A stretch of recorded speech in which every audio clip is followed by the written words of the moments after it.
অদ্বৈত মল্লবর্মণের জন্মজয়ন্তী উপলক্ষে শ্রদ্ধাঞ্জলি অনুষ্ঠান এবং জেলাভিত্তিক উপজাতি লোকনৃত্য প্রতিযোগিতা অনুষ্ঠিত হল ধর্মনগর সরকারি মহাবিদ্যালয়ে। ৭৬তম প্রজাতন্ত্র দিবস উদযাপন উপলক্ষে ধর্মনগর সরকারি মহাবিদ্যালয়ের কনফারেন্স হলে উত্তর ত্রিপুরা জেলা ভিত্তিক উপজাতি লোকনৃত্য প্রতিযোগিতা অনুষ্ঠিত হয়। পাশাপাশি অদ্বৈত মল্লবর্মণের জন্মজয়ন্তী উপলক্ষে শ্রদ্ধাঞ্জলি অনুষ্ঠান অনুষ্ঠিত হয়। উক্ত অনুষ্ঠানে উপস্থিত ছিলেন উত্তর ত্রিপুরা জেলা পরিষদের সভাধিপতি অপর্ণা নাথ, বিধায়ক যাদবলাল দেবনাথ, ধর্মনগর পুর পরিষদের চেয়ারপারসন মিতালি রানী দাস সেন, বিশিষ্ট সমাজসেবী কাজল দাস, কালাছড়া আরডি ব্লকের চেয়ারম্যান টিঙ্কু শর্মা, জেলা শাসক ও সমাহর্তা দেবপ্রিয় বর্ধন, মহকুমা শাসক সজল দেবনাথ, সরকারি মহাবিদ্যালয়ের অধ্যক্ষ গৌতম দাস।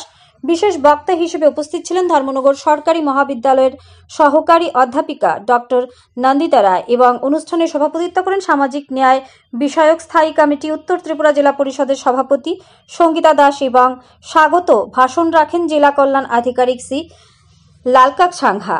জেলাভিত্তিক এই প্রতিযোগিতায় প্রথম, দ্বিতীয় ও তৃতীয় স্থান আধিকারিকদের রাজ্যভিত্তিক প্রতিযোগিতায় অংশগ্রহণের জন্য পাঠানো হবে। ধর্মনগর থেকে নিজস্ব প্রতিনিধির রিপোর্ট, আরই Dharmanagar.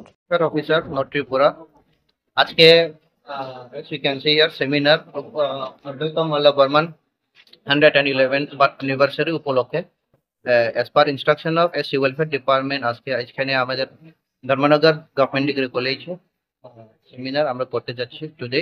And along with seminar আমাদের district level tribal folk dance 20 তারিখের আগে যেরকম আমরা প্রোগ্রাম রাখছি সেই অনুসারে আজকে এই district level folk dance competition আমরা করব।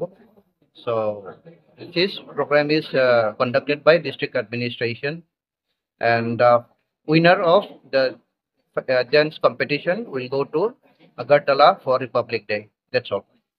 এই অনুষ্ঠানে উপস্থিত এই অনুষ্ঠানে উপস্থিত আছে আমাদের সভাপতি ম্যাডাম উপস্থিত আছে, সারা আমাদের কলেজ প্রিন্সিপাল আছে আর আমি আছি।